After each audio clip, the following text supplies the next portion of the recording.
What's up with the squad? Back with another video. I'm Recklezz. We got Candace Owens. Talk about it, you feel me? Tells Black America white people are not holding you back. Definitely, you know what I'm saying, geek to see what Candace Owens got to say on this one. Make sure y'all hit the like button, subscribe to other Candace Owens videos.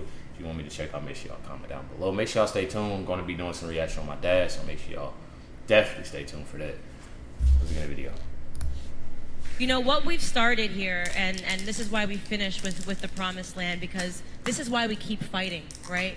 People say, how do you get up out of bed and take the hits that you take? I mean, I've been accused, literally, I woke up one morning and I was accused of a mosque shooting in New Zealand. Did you guys follow that? I mean, it was the most ridiculous. I'm like, I speak about Black America, I speak about minority America, refusing the lies of the left. I get up on stage and I basically say the same thing every time. I say, Black America, I believe in you. I believe in us. Hey, Hispanic America, minority America, Asian America, I believe in you. I believe in us. That's it. That message is considered dangerous. So dangerous that they are willing to put out a media hit against me. Anybody that can take Candace Owens down, there will be a prize. The headlines I have read about myself, they call me a black white supremacist. And anybody see white supremacy here tonight? I mean, the stupidity that it takes to come up with something like black white supremacy. Oh yes, please, I would like to help create a society that I can't live in. That would be the logic. I get up on every stage and I say, please, please, please oppress me. That would be the logic. And yet we have pockets of people that fall for it. We have pockets of people that are still believing the media lies. We have pockets of people that don't realize that the media, do you want to know what they're after? A civil war. When I turn on CNN and MSNBC and I watch what they are saying and the lies that they are spinning, they are after a civil war. What do you think they want when they say things like Candace Owens is a Nazi sympathizer, like Candace Owens hates Black America, that Candace Owens is inspiring mass shootings? What are they doing? They are giving permission for people to come attack me. That is what they are doing. They are saying to Antifa, you can show up where she is and you can do what you do and you can threaten her. We are giving you the permission and our hands are going to be clean. That is what they are doing. It is a sin and it is wrong, and they have gotten away for it for too long.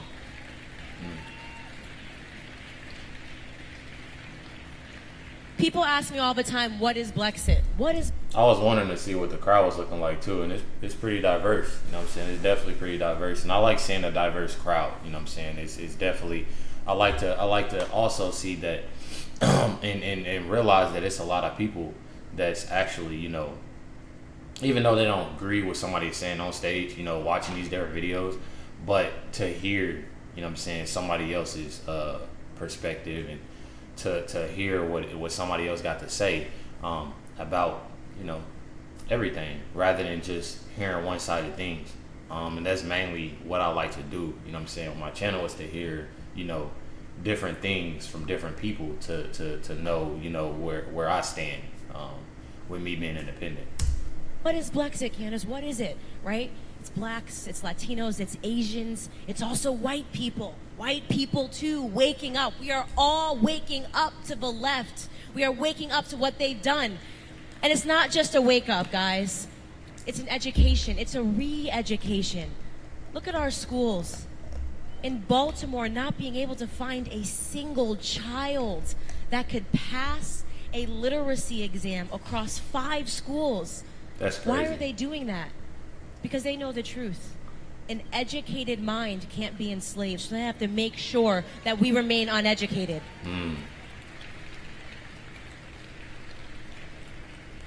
They like their minorities emotional and reactive and not logical and rational.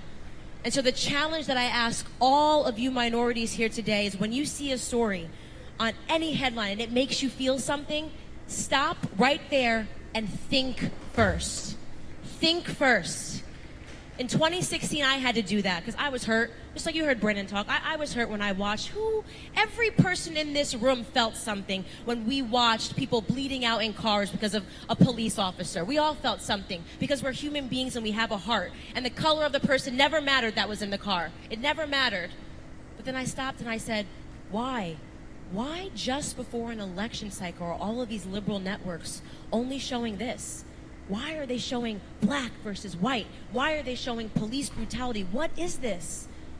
And I looked at the statistics and I said, my goodness, as a black person, I have a higher chance of being struck by lightning than being struck by a police officer unarmed. Why are they showing this? Because they want us angry, because they want us emotional, because they want us irrational. Because when you are emotional, you are able to be manipulated and you are able to be controlled. That's true. That's definitely true. I have watched the media create an entirely different Candace Owens. It's amazing.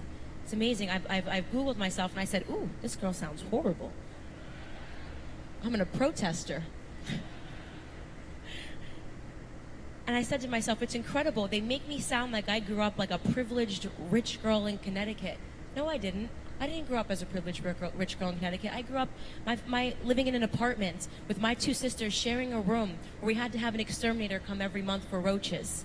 They say they know what people think when you hear Connecticut, right? That's what they do. Candace grew up in Connecticut where the median income is $100,000. They're not commenting on my family. They just want to make you think that I grew up and I've been out of touch with Black America. They don't want you to know what I lived through. They don't want you to know that I grew up with uncles in prison. And I visited my uncle in prison when I was a small child. They don't want you to know that I made a conscious decision when I was a child to live a different life. I was the little girl, and this is what Blexit is for, the little girls that are wondering if there's something else, that are living in existence and saying, I don't want this for myself. I always tell the story to people of my first play date, and it's an important one, and I will never, ever forget this. And it's stunning how when something is so important in your life, your brain just locks it in there like it was yesterday. I was 5 years old when I had my first play date. I didn't go to preschool, so my whole existence was where we lived in this low-income housing structure in Stamford, Connecticut. I didn't know anything outside of it. Everything I saw every day was Black people and Hispanic people. And then I went to school, and my first friend, her name was Lindsay, and she invited me over for a play date, and I was so excited to go. And when we got to her house, I was shocked as we were driving that the house just got bigger and bigger and bigger. I said, oh my goodness, do people live like this? I went into Lindsay's house, and she had this beautiful big white house in Stamford, Connecticut, and she had a nanny, and everything was perfect in her house. She had a play date, extra space in the basement that was converted into a playroom for her and her sisters. Everything in her room seemed to me like it was Victorian style. She had glass dolls, and I said, my goodness, I can't believe people live like this. I want that. In that moment, I decided that I wanted that. I wasn't bitter. I wasn't jealous. I wanted to know how I could become that, how I could live like that. And then you know what happened? They put me in the school system after kindergarten. You start learning. And the teachers, what are they teaching people actively? Well, the reason Lindsay lives like that and you live like this is because of the color of your skin, right? That's where they start the programming. This was liberal Candace. I was learning actively to think that white. And I feel like we all been through a lot of things like that, and I think it's more so, yes, Black, but different other skin colors and stuff like that too, is the simple fact of, where you can grow up. I was in a town of having, a little money, my parents having a little money and stuff like that, and living in a nice house. And then there was a town, a few miles down that didn't really have it. Doesn't matter if you're Mexican, Black, white, we seen it, you know what I'm saying? We seen it all. And I look and I realize, like, dang, like now, like looking back, it, although yes, it's Black people, but it's others too. And on top of that, it's just a simple fact of, yes, they do try to put that in your head, like, dang, I'm Black, so I can't, especially with a lot of this stuff going on now. When I was in school with, the Black lives and you know, matter, the whole, you know, everything with a lot of just trying to separate us. It just went to put in our heads that you can't be with, you know what I'm saying, that next step, but only you can get yourself out of that, to not thinking that, and do your own research and doing your own thing. And I feel like that was mainly important for me. People had something against me. This is what the public school system, when you have to understand the uphill climb that we have, the public school system is teaching us that we are oppressed and that it's because of the color of our skin. They're not telling us that we are the authors of our own destiny, that we're in the driver's seat, Facts. that we have to make different decisions. They didn't want to say to me, hey, Candace, you know, if you wanted to live a different life, your mother could have made some different decisions. My mother dropped out of high school. My mother grew up in and out of group homes coming out of her life. She was one of 9 children, right? Those are different decisions that could have been made. My mother had all of her children out of wedlock. These are different decisions. We don't learn about that in school. How do we start teaching people that they are the authors, that they are in the driver's seats of their own destiny? Right. I was blessed, and I really do believe this. I was blessed in 2016, and I never tell people who they support as candidates, so please go out, do your own research. I'm just telling you my story. I was blessed in 2016, in 2015 actually, when Donald Trump came down the escalator. And I'll tell you why I was blessed. He came down the escalator, and I was a liberal. I didn't know much about politics, but I knew that I had to be a Democrat because of the color of my skin. I knew that, right? I knew I was on the left because of the color of my skin. And I feel like that's what a lot of people don't realize. Just because of the color of your skin, you don't have to be a Democrat. Like, just be, you know what I'm saying? Just hold yourself as an independent to find out what you really want, instead of trying to find out what another person is or being what another person is. Because I've seen plenty of videos that's like, I'm supporting my friend, or my family member is a Democrat or a Republican, so I'm just following. Nah, do your own research. See what you like. See what is helping you. See how it's benefiting you. And then you move like that. He came down the escalator, and my first thought was, ooh, no, not him. Ooh, is that the guy that says you're fired? President of the United States? Absolutely not. Absolutely not. But then, more importantly than the things that I was thinking, were the things that I wasn't thinking. See, I was thinking, okay, you know, he's a reality TV. Vernon Central High School, how may I help you? I'm going to help you, actually. I'm being lazy and don't Really? getting a little ad blocker TV thing star. or whatever I need. He shouldn't be president of the United States. He says you're fired. That's too gimmicky. That's making our country a joke. No way. But I wasn't thinking this man is a racist. But the media suddenly exploded and they said he's a racist. He's a sexist. He's a misogynist. At one point, if you guys remember this, they were saying that he was incestuous and he had feelings for his daughter Ivanka. You guys remember that? It was absolutely disgusting. Overnight. But you see, I grew up listening to hip-hop music, and until that man announced that he was running for president of the United States, everybody loved Trump. Okay? Everybody loved Trump. And just like that, the media said, no. Forget everything we said. I know he was great. He had his own show. We loved him. Forget Beyonce and Jay-Z sipping poolside. They wanted to be at Mar-a-Lago. Remember in the songs? Everybody wanted to be at Mar-a-Lago. He was a symbol of wealth, of Americanism, that you had made it. Everybody loved Trump. And just like that, I was supposed to be convinced that he was a racist because he announced his bid for the White House. That was my aha moment. I still wasn't sure about him. But I said to myself, and I asked a very important question, and it's a question that I want you guys to ask yourselves. Is it possible that racism is now being used as a theme to turn black people into single-issue voters? The answer is yes. When people know what you are afraid of, they can control you, okay? When people know what you fear, they can control you. And the left has figured out that minorities fear racism. So they call everything racist. I mean, I actually saw an article, and I believe it was the Washington Post, and it said that air was racist. And I thought it was a joke. I was like, this has to be satire. And I clicked it. It wasn't. They said that we are breathing worse air than white people. It was amazing.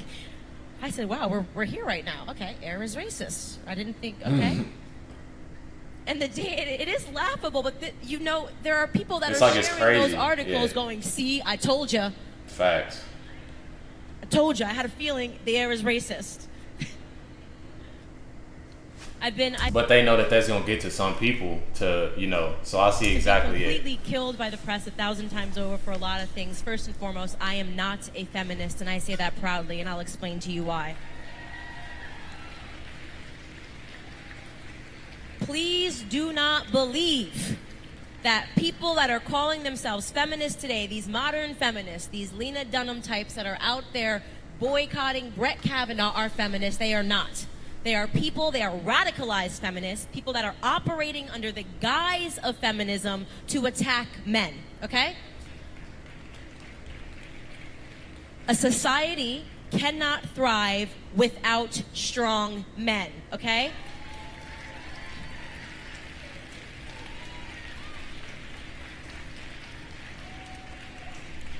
They are trying to demote masculinity. You see this in our society. There's something wrong. If you have any type of a feeling that makes you feel like a man, there's something wrong with you. They're trying to pervert masculinity. They're trying to even pervert femininity. There's something wrong. If you're a woman and you want to raise your kids, oh my goodness, what is wrong with you? There is nothing wrong with raising your kids. In fact, I would argue that's the toughest job in the world, to raise good human beings. I can proudly say, me and Chris do it every day. Y'all heard it earlier. This is the left. She This is the yelling and left. screaming. You have a feeling like you want to get married? What's wrong with you? I mean, I had a feminist tweet at me and said, why don't you go make your husband a sandwich? Okay.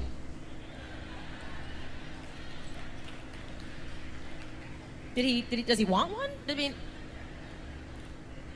why on earth would I have an issue with making my husband a sandwich? Modern feminism is just, it's so crazy wackadoodle, I can't even begin. But this is the stuff that is required learning in school now. When I was at university, I was required to take Feminism 101, okay, as a part of my prerequisites for a journalism major. Let me tell you, I didn't even know that was show you a guys thing. all how my class went. You guys ready? You guys are now all in Feminism 101. We had a massive textbook. In this textbook was every single problem that has faced women since the beginning of dawn, since the time of dinosaurs. They created this textbook, okay? Our teacher would sit at the front and she'd pluck out one of these things that happened in the textbook. She'd say, pick a struggle.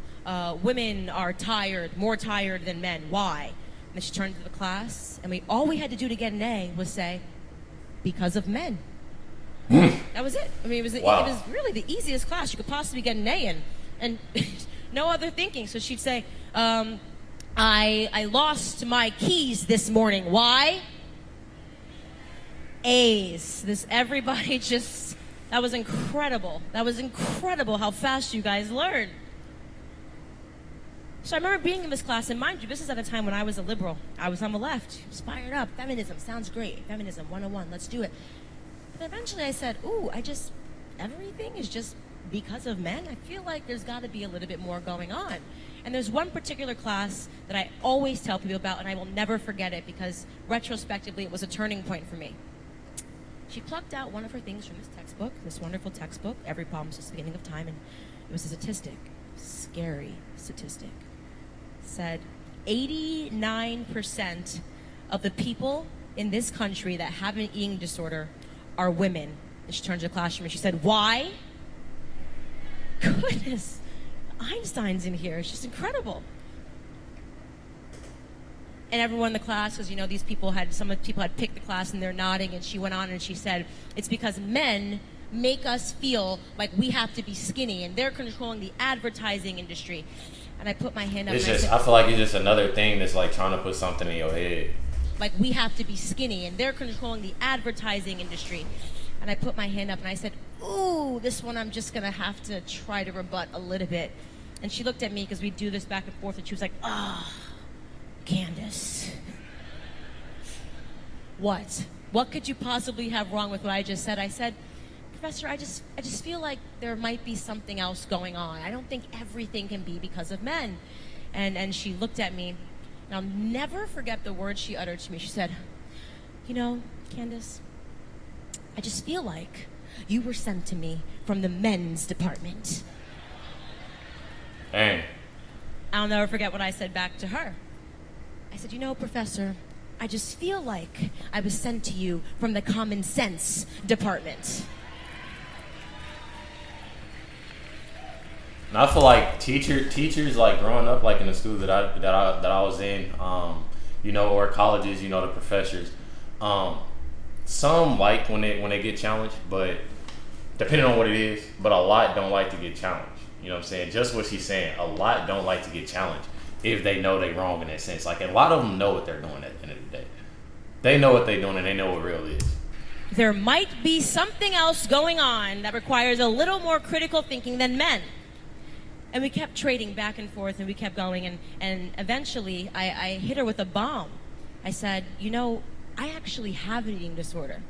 Many of you that follow my story know, and a lot of this is in my book as well, that from the age of 18 to 22, I had anorexia. So here I was, sitting in her classroom, and rather than turning around and asking us, really, genuinely, ladies, why do you think we have this problem? She was telling me why I had this problem, and she was wrong. There was never an eating disorder because of men. There was something men never said to me. My eating disorder wasn't even about being skinny. It was a control mechanism. When I felt that things in my childhood were out of my control, I said, this is something I can control. I can control how much I eat. And I became obsessed with it because it gave me control and it gave me I definitely power. had something like that. I haven't even told anybody, but yeah, I definitely had something like that. You know, having an eating disorder and stuff like that. I was once 220 pounds, lifting weights, eating good, and I had bad indigestion and heartburn as well. But I had a lot of thoughts in my head and stuff going on. So that's just something I want to share. You know, that was but what that it is, that's something that to you know. do with men. The idea of men even Trying to put other stuff in women people's fat head is- that I mean, ain't- that's exclusively a girl-on-girl crime. And here I am. You know I'm right. You know I'm right. Guys would be like, oh, she's thick. Girls would be like, she's fat. She's fat. In that moment, fellas were like, thank you, thank you.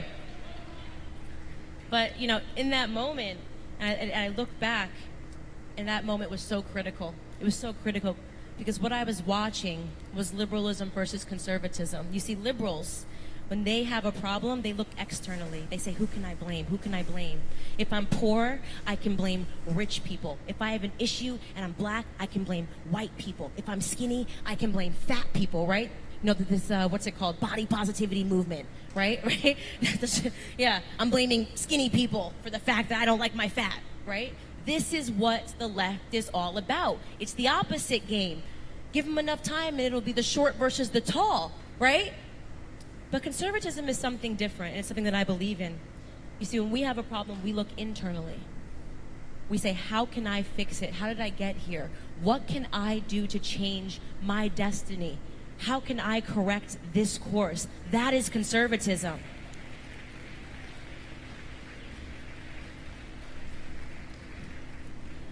I always say that moment and that challenge that was presented to me when Trump came down the escalator, which spiraled and led me here, was a God-given moment. And I will tell you what it is that he's taught me that I think has been the greatest blessing of my life. He taught me, for the first time ever, how to love the American flag, how to love this country. I learned that this year He doing taught these me reaction how videos. to love the red, white, and blue, something that you don't learn in school. You learn in school how to hate America, that you should feel guilty about being American when everyone else is suffering. We should feel guilty about capitalism. We should give it all away. We're horrible people. Trump made me realize that there is so much beauty in patriotism because, do you know what? Patriotism does not know color.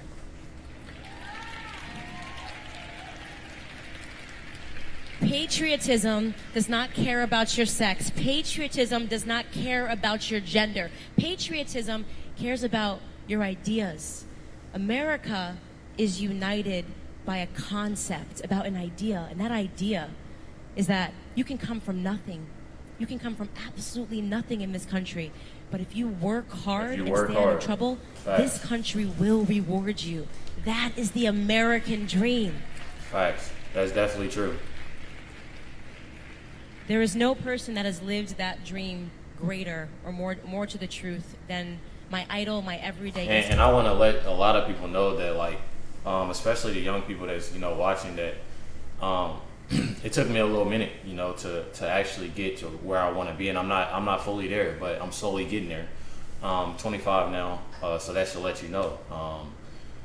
If you're my age or even younger, I definitely want to say that, you know, stuff takes time at the end of the day, but it's gonna be all right. It's gonna be all right for the simple fact of you knowing that you're getting there. Regardless of what you're going through, I'll go through bad anxiety, stress. I don't even like driving anymore. I don't like even going anywhere anymore. With the things that I'm going through, but a lot of it takes time. It takes time. You got God by your side. Write in the journal every day. My main top things that ask me, you know, who am I grateful for? And I always say God, family, and YouTube. That's my main three that I always go with, because I feel like those three are the most important to me. That not only myself, but those things can get me going to do and strive to where I need to be. And I feel like, you know, if you don't write or anything like that, even though you're not going through something, I feel like that's not going to do nothing to make you stronger. So that's something you're interested in doing. Get a little journal, you feel me, and write. You know, write an affirmation, write 3 top goals, and write who you're grateful for. Three things that you're grateful for every day, and it'll definitely help out. You know what I'm saying? It'll definitely help out for you to strive. You know what I'm saying? Because like I tell anybody, you can be whatever you want to be, and do whatever you want to do in a positive way. Inspiration, my mentor, my best God, friend. right there. My granddad. My grandfather. Has a woman ever lied to you? Played games with you? Burned you? Cheated on? Is about 80 now, and he was born in the segregated South in Fayetteville, North Carolina, on a sharecropping farm. So his first job was laying out tobacco to dry. And he was 5 years old. 5 years old. That was his first job. He'd get up before the crack of dawn because otherwise it was too hot under the Carolina heat, and he'd have to pick cotton and lay out tobacco to dry. Never, ever, ever in my life did my grandfather ever tell me that I couldn't do something because of the color of my skin. I've never heard think my my dad grandfather just walked in. Y'all, hold on. make a negative comment, and I grew up in his house during my formative years about white people ever. He just believed in hard work. He just believed in God. He just believed in family. Facts. That's what I said. Telling y'all. Facts. He also believed in lectures. Every single morning we'd have to read the Bible around the table, and he'd read a scripture, and we'd have to learn something from it. He'd make these big Southern breakfasts. He had weird rules too, like no elbows on the table, and if we broke the rules, he'd always incorporate us into a prayer, which was horrible because I was young and I thought he was telling God on me. So he'd say, "Dear God, please help Candace realize that she shouldn't be turning the heat on in the middle of the night." And then I'd start crying and I'd say, "Why are you telling God?" And then I'd run from the table and run upstairs. And I look back on that now. It was stuff that used to embarrass me when I was a kid. So, I was a part of the secular world. I went to school. It wasn't cool to talk about God. It wasn't cool to say, "Oh, this morning we read scriptures." I just wanted to fit in. I was so embarrassed of that upbringing when I was young.